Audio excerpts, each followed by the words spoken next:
Hello. Okay. I think we've got about everybody. And thank you for joining us today. If you have got any questions, please type them into chat and we'll answer the questions. I'm here with John and also with Sasha, which will be able to answer any of your questions that you've got about anything on today's episode or anything in general. And so just want to say, if you've watched the video about the development in Fuzeta, it is a very unique development that will not be around for long. There's not a lot of units in there, and we're already selling. We've just sold 3 today out of the 10, so they are moving, which is great. So yes, if you've got any questions, John, would you like to add anything? I mean, we had a great day there, didn't we? Yeah, the day. Yeah, we had a lovely day. And for anybody that doesn't know Portugal, the Algarve, it's an area, Fuzeta this is, which is quite unique. We mentioned the unique word quite a few times, but there isn't many places like it, and it's quite different to anywhere else in the Algarve. I mean, the Ria View is protected, it's a nature reserve. If you're a photographer, film, do things like that, it's stunning, absolutely stunning. And as I say, the islands are great. We know it, but we still love it. Yes. You don't get fed up with it. You do not get fed up with it. And is there hospitals and things like that in the area? Yes, there's hospitals in Oleal, main Oleal. Remember, you're very close to Faro. So main town or city is Faro, where we fly into. That's where the airport is. I even think they've got medical, I'm pretty sure on the islands, I think they've got medical for the locals, because the people that do live there, because there are locals that live on the islands themselves. So they've got public and private that's in reasonable reach. Yes. Yeah. Okay. And what about culture and the arts and entertainment? Again, Faro is... Faro, Oleal, actually. Oleal is quite, it's quite big, Oleal. So you'll have things like there. And don't forget the market at Oleal is brilliant. Yeah. The market for the fish, fresh fish, you won't go much better there. And also they do a fish festival in Oleal in the summer. I'm not sure about this year, but they do a fantastic fish, and it's in the evening. So you actually walk around and you taste and see all the local fishermen. And it's not far from Tavira either. And Tavira's got it's very historical. Oh, Tavira is beautiful. Tavira is one of the most, well, I mean, some people, I mean, for me, some people call it, I call it Marmite. You either love it or hate it. It's one of those places, if you want nightlife and discos and clubs, that's not for you. You know, yeah, it's not more traditional. It's more traditional, it's more Portuguese than anywhere in the Algarve. Yeah, I do like Tavira. Someone said that they're interested in a 2-bedroom with a direct ocean view and not small dogs allowed. Well, there is 2 bedrooms. They've all got direct ocean views, all the properties except for one. There's only one, the one at 265, that hasn't got a direct view. As for small dogs, we'll check that out. But I do think that I can say for sure that you will be allowed pets in your own property. In fact, the law in Portugal mandates that no one can prevent you from having pets in your own property. So no problem there at all. Okay, brilliant. Thank you, Sasha. And someone's saying, how far is it from Faro? 25, yeah, 20 to 25. Well, 20 minutes, about 20 minutes, yeah, something like that, yeah. Yeah. And you've got the motorway, the A22. You can come out of Faro, go on the A22, or you can go on the EN125, which is the old road, and that takes you through Oleal and then on to Fuzeta. Hi, Sasha. We've just had a problem with the computer's just died. Do you want me to ask you some questions? Sure. Go ahead, please. So, where did they get up to? Was it how far is Faro, or was it the next door development? How far is Faro? And then there was another question, but now escapes me what Angela was asking now. So what someone said is it looks stunning, but what is the name of the next door development that's going for 1.1 million? Oh, that's the Delmar. That's the Delmar. And so, you know, one of the main, major benefits of this development is what you expect capital appreciation to be like, once it's completed. So if you're buying a property, you know, at whatever it might be, let's say 500,000 or 600,000, certainly I can quite easily seeing that double in price over, let's say, a 5-year time frame. So, you know, having a frontline development like this doesn't come along very often in the Algarve. In fact, I'm not really aware of any other development as frontline as this. So, you know, because it's such a rarity, it'll mean that you'll be able to be charging people a premium when you want to resell the property. So, you know, buying the property at launch right now at this price point, you know, you're not only going to be getting, you know, capital appreciation between now and completion, because there's going to be a natural jump in property values just by the fact of it being completed in a couple of years' time, and then factoring in, you know, the natural appreciation of properties in the Algarve over the last few years. You know, so I can quite easily see this having double its value in about 5 years' time. Yeah, of course, that's a projection. That's a projection, of course.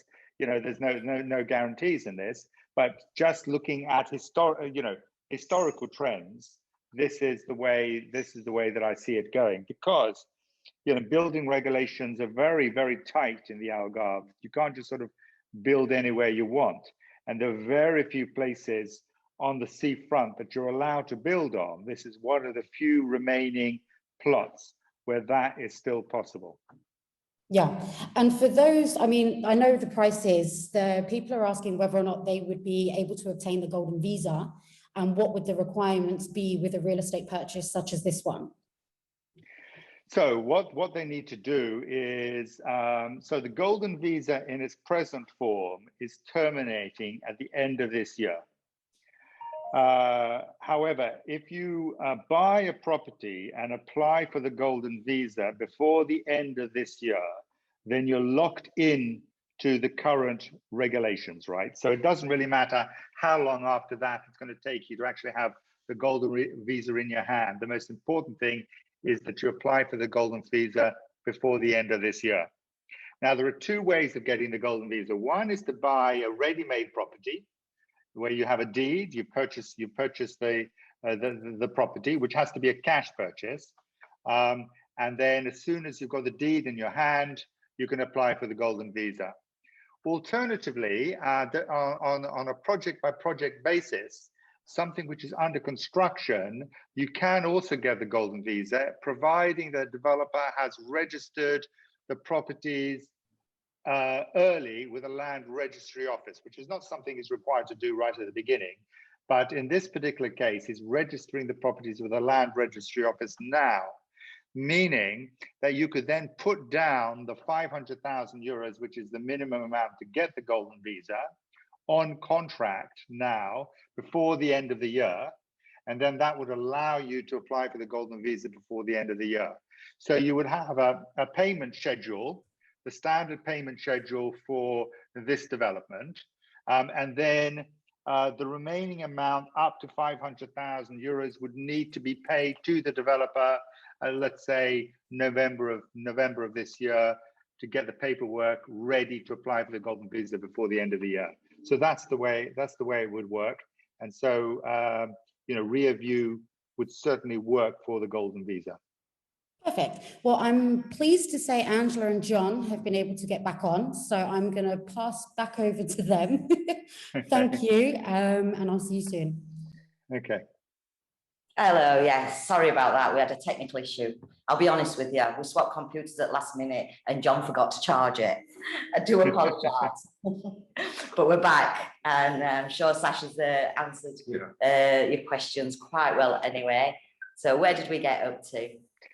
Well, we were just talking about the golden visa and whether this project would work for the golden visa, and I explained that it would, and I explained how that process would occur for Ria View.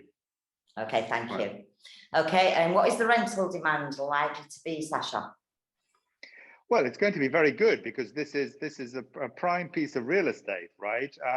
There are many clients that are looking for properties with panoramic sea views, right? And so there are not that many developments around which offer the kind of sea views that Ria View is going to offer. So on that basis, there's no question that rental demand will be high. Yeah. I agree. I do. I think it's the type of place that will rent as well in the winter because of the views. It's nice to have that winter sun and be able to look over the ocean.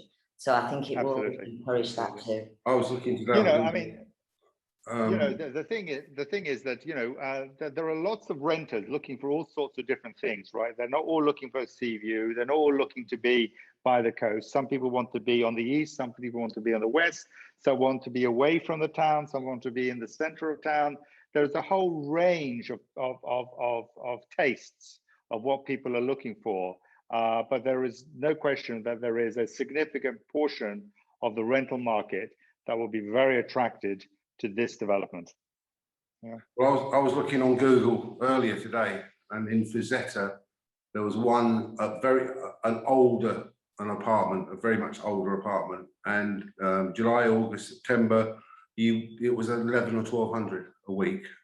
This would generate more, definitely. Oh, no, absolutely. I did some rental projections, looking at other properties that we manage and the kind of pricing, and I think I've been quite conservative here, and I've looked at a 2-bedroom renting for at least 1500 a week.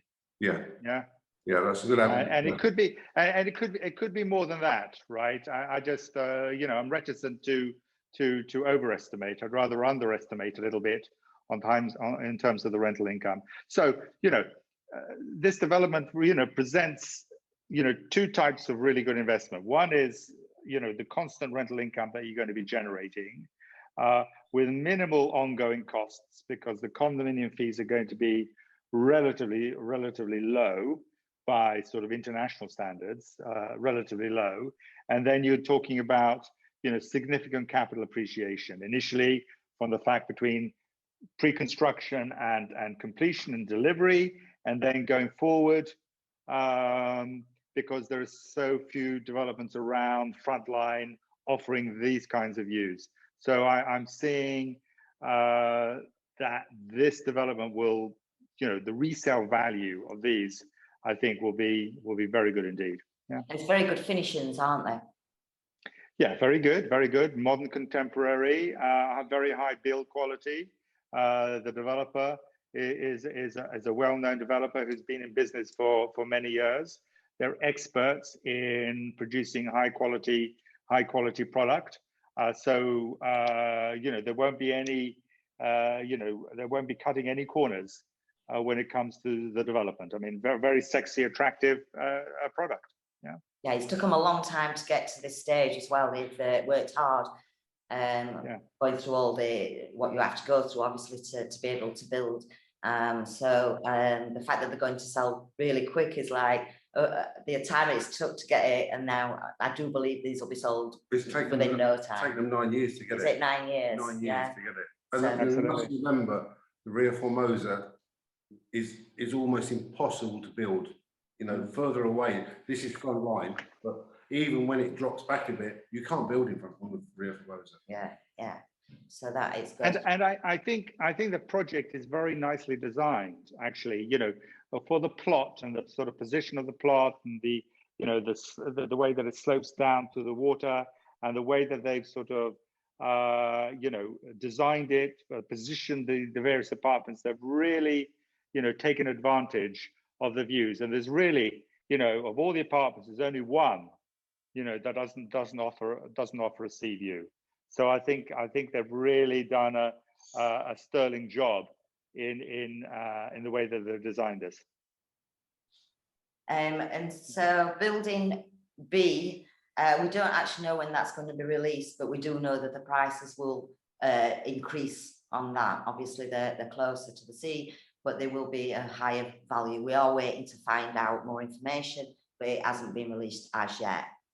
Yeah. And the condo fees we know will be are they saying around 80 to 100? 80 to 100. Well, yes. I mean, there are no surprises here, right? The condominium fees for a development like this are never going to be high. So it's sort of, you know, looking after the pool, the gardens, the common areas. Labor charges in Portugal are very low. So there isn't really very much material cost that we're talking about here. So a 2-bedroom is likely to be going between 80 euros and 100 euros a month, something like that. Yeah. And IMI will be worked out on about, what, 0.3%, it'd be quite high, it might be a bit lower than that. Yeah, again, so your sort of annual property tax, which again is also very low and has got nothing to do with the commercial value of the property itself. It's a sort of an internal fiscal valuation from the local council, determining how much sort of the local services, you know, your property is sucking up, square meters and so on. So it's likely to be, a 2-bedroom is likely to be 600 euros, 800 euros, possibly 900 euros per year, because it's always a low amount, because everybody has to afford to pay it, everybody in Portugal. And since the you know, the average salary in Portugal is only 1,000 euros a month, it could never be a high amount. And it's not artificially inflated because, you know, a lot of the owners might be from abroad who have high disposable incomes. It's really got nothing to do with that at all. And hi, Janine. Your question were very similar to that. If there's anything extra that you need adding to that, just type it in and we'll get to that as well. The size of the pool, do you know, Sasha? Yes, it's slightly over 7 meters wide and slightly over 10 meters long. So about 7.5 by 10.5 meters, something like that. Do we know who the architect is? I don't. Bruno, do you know? I could find out, but I don't know at this stage. Okay, we will find out. But they're actually designed low level, which is very important to remember. That it's going to be like 2-3 floors maximum. And they are Staggered. Staggered, yes. Yeah. Okay. Someone's asking, they're looking for a unit over the pool. What will the sound noise be? Will it echo?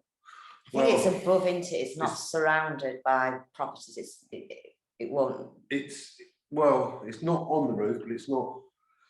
I mean, it's on the second floor, so it's like the first floor, the second floor. The pool is in the middle, and then there's the ones behind it. So I would imagine the echo, because you're out looking out to sea, will not. I wouldn't imagine it will be. I don't see it echoing. I mean, there is a significant amount of space between the pool and the left and right buildings and the buildings at the back. So I'm not seeing that as being of any issue whatsoever. Plus, also another thing that you know, people really overestimate the usage of swimming pools in the Algarve. You know, we've got the ocean, right? So a significant portion of people will be going to the beach. So the only time that the pool is going to be used on any sort of regular basis is July and August, if families are coming with children. But really, other than that, you know, I can't imagine, because there are only 27 units. I can't imagine more than half a dozen people being around the pool at any one time. So I don't see noise as really being a factor at all. I don't think they're actually aimed towards the families as well.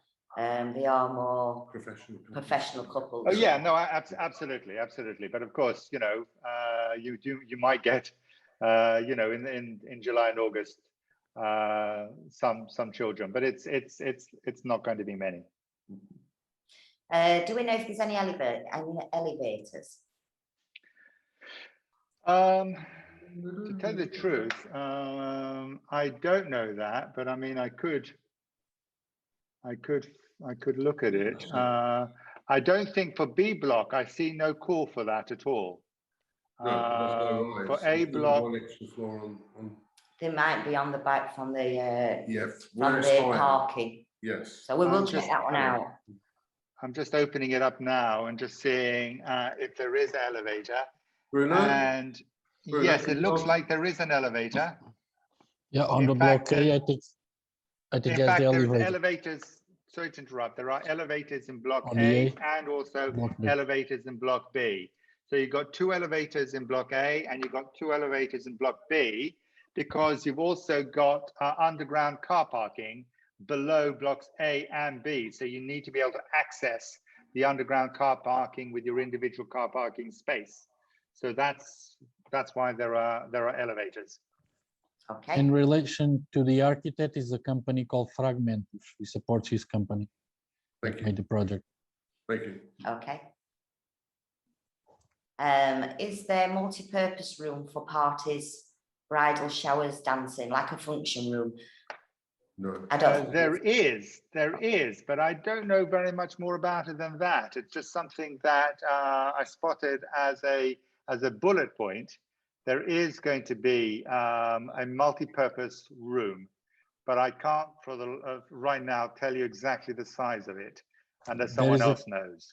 There is a communal area for the. It's like a room, a bigger room to everyone to use it. Okay. Okay. And how many units in total? 27. 27. 27. Okay. So that's 1 3-bedroom and split with 2 bedrooms and 1 bedrooms. Mhm. And what is the developers there? Who are the developers? Did you? It's a company called Madre, Grupo Madre. and they are Grupo Madre, and they are developers of properties, projects like this. They have interests in Portugal, interest in Spain, interest in Brazil, interest in Bolivia, I believe. They Colombia. also own a number of hotels across the Algarve, 6 hotels across the Algarve. Plus, they also have interest in Lisbon. And I have a corporate website. So if any client would be interested in knowing more, there's a corporate website so that you can see, their full portfolio.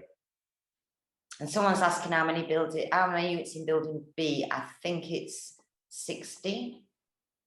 Well, if you give me a second. 1, 2, 3, 4, 5, 6, 7, 8, 9, 10, 16, correct. Okay. If we've got any more questions, please do add them to. Does anybody else want to add anything? Sasha, is there anything that you think that is something you would like to add about the property? No, I don't think so. I don't think so at this stage. All we can say is that, we launched it 48 hours ago. We've had 3 reservations already, and we really haven't, we haven't sort of pulled all the stops out yet in terms of marketing and so on. So we're expecting these units to go very quickly. So if you are someone who is an investor, for example, and is looking to get an excellent return, then the project works really well that way. If you are someone that wants to use it very much as for yourself, a lifestyle choice, it certainly works very much that way. And it works very well as a combination of the two. Yeah. Okay. And somebody's asking about financing options. I mean, we do have a mortgage consultant in-house that will be able to help you. They'll give you a mortgage pack, take all your information and take it to the banks and get you a good mortgage rate and term, which can be, at the moment, we're getting as little as 0.9. We have gone as low as 0.875% for someone's mortgage.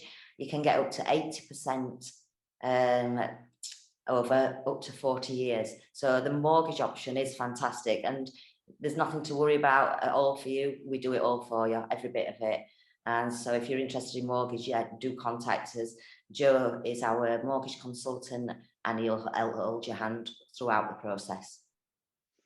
Absolutely. And I mean, if you think about it, if you're putting, let's say, a 30% deposit down now, and let's say that you decide that you want to go for a 70% mortgage, I can quite easily see that the value of the properties will rise between now and completion, certainly more than 20%, and maybe it may approximate 30% of the purchase price. So in other words, you can effectively double or up to double your initial money that you put down.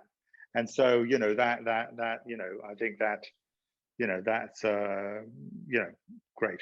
Yeah. Yes, it is. It's well worth taking a mortgage without a doubt, especially now. Well, because the money's so cheap, so Yeah. you know. Yeah. Also, someone's saying the couple selling their 4-bedroom villa, where are they looking to buy and where? So they're looking between Well, anything from Bodycam, Albufeira. yeah, they'll go inland for about a 10-15 minute drive, and then from Olish de Agua back towards the west up to around Gia. Basically, the lady works in Albufeira. She's works voluntary, so she wants to stay within the distance to be able to do that daily without having an extra cost on a petrol. Obviously, she doesn't get paid. She looks after dogs, and so that's basically it. And they want a one level and what have you. So if anybody knows of anything, they are looking.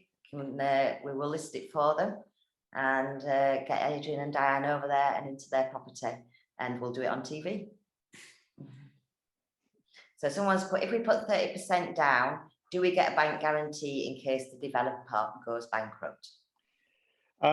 So there isn't the bank guarantee, but as part of the legal protection in Portugal, every contract has to contain a clause whereby if the developer was not to deliver you the property as per the contract, you're entitled to double your deposit back. On the other side, if you weren't to complete on the purchase, you would lose your deposit. So they're both, you know, you're equally protected on both sides. And the way to sort of handle this in terms of feeling comfortable going forward is for your lawyer to do the due diligence on the developer, so you can feel comfortable that they are, you know, they are well funded, and that this is a very unlikely occurrence to occur anyway. Yeah. And we, Ideal Homes, will not deal with developers we're not sure about. No, absolutely. No, we have them all checked out. We're very demanding when it comes to that. I mean, this is a very large international, you know, business. So this isn't a small developer. But you know, the best way is to you know, as part of the purchase process, get your lawyer to do the due diligence for you, so that you can feel comfortable before actually putting the money down. And we have sort of a network of lawyers that we can recommend for you, independent lawyers that would work for you exclusively, you know, that we recommend. So, you know, if you were looking at putting down a reservation, you know, we can then put you in contact with the appropriate lawyer. Well, we also have our reputation to keep. So fundamentally, we're looking after our clients. So obviously, it's in our interest too. Okay, and thank you, Janine, and thank you, Nick, for the messages there. We're going to head off now, so if anybody has got any messages, please put them in there. The team are going to be here this evening. They're here till late, answering any more questions that might come up, getting reservations down. There'll be somebody in the office till midnight tonight. We've already sold, I think it's 3 properties this afternoon. It was only really launched early this week, so please, if you want one, do get your reservations down to make sure you secure the right unit. And yes, please get in touch with us. We'll all be here this Sunday. Do you want to wave, Sandy? Lindsay? We're here to take the calls. We've also got Renee, Pippa, and a few others of us will be here. So please get in touch, and thank you for joining us and giving us your time. Thank you. Stay safe. Keep well. Thank you. Thanks. Bye. Bye-bye. Bye-bye.